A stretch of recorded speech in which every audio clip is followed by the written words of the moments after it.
Друзья, вас рад приветствовать на канале Веселый Инженер. Меня зовут Андрей. В сегодняшнем выпуске мы поговорим про координатная система станка ЩПУ для начинающих специалистов. Рассмотрим вообще, какие есть координаты.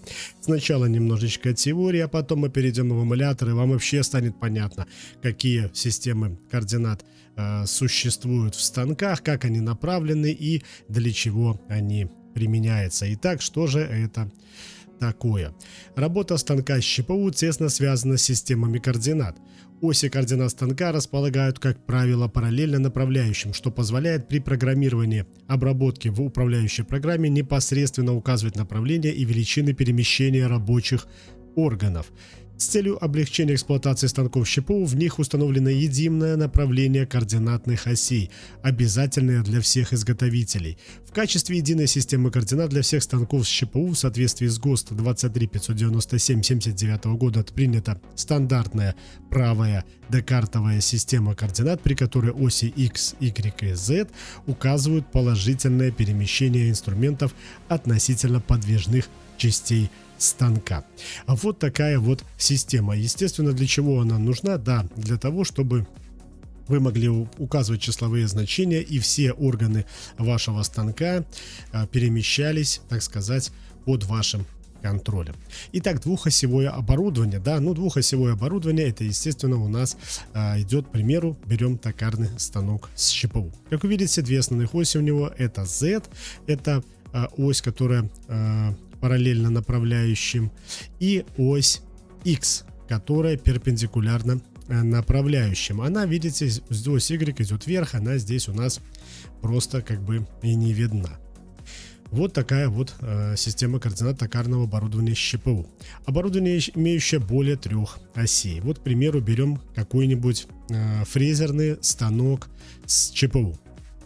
Вот какие у него оси. Те же оси X, Y и Z. Да, то есть координата добавляется третья, то есть это перемещение стола, он может подниматься вверх, вниз, да, то есть он не только перемещается по двум координатам, но он имеет перемещение еще вверх-вниз. Также в таких станках, не именно в таких станках, в любых станках многоосевых, добавляется вращение, да, вращение осей, к примеру, может быть вращение вот этой головы с инструментом, да, то есть может быть такое вот вращение.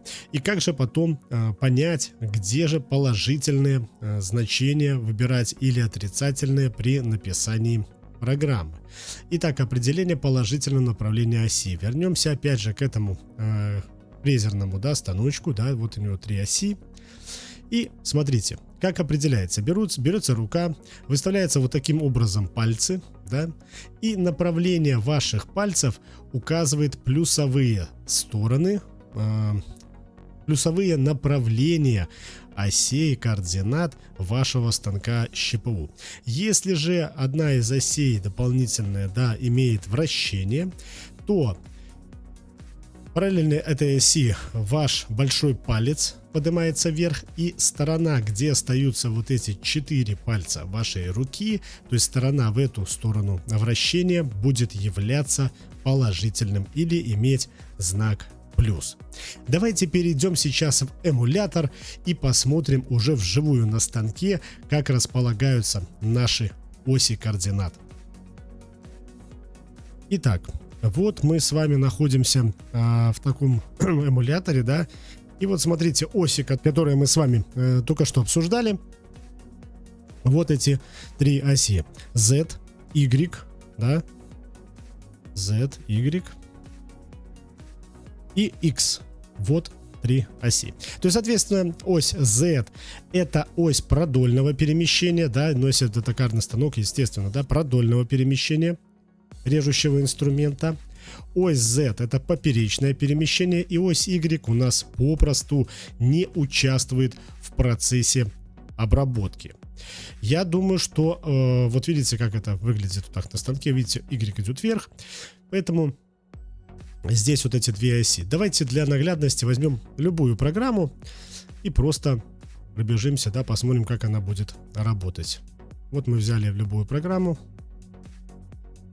и запускаем непосредственно обработку. Вот смотрите, сейчас в данный момент, да, в данный момент у нас работает по оси X. Ось X. Видите? То есть, ну, получается что? Получается, что наша... мы такую канавку прорезаем. То есть, видите, ну, по оси X идет.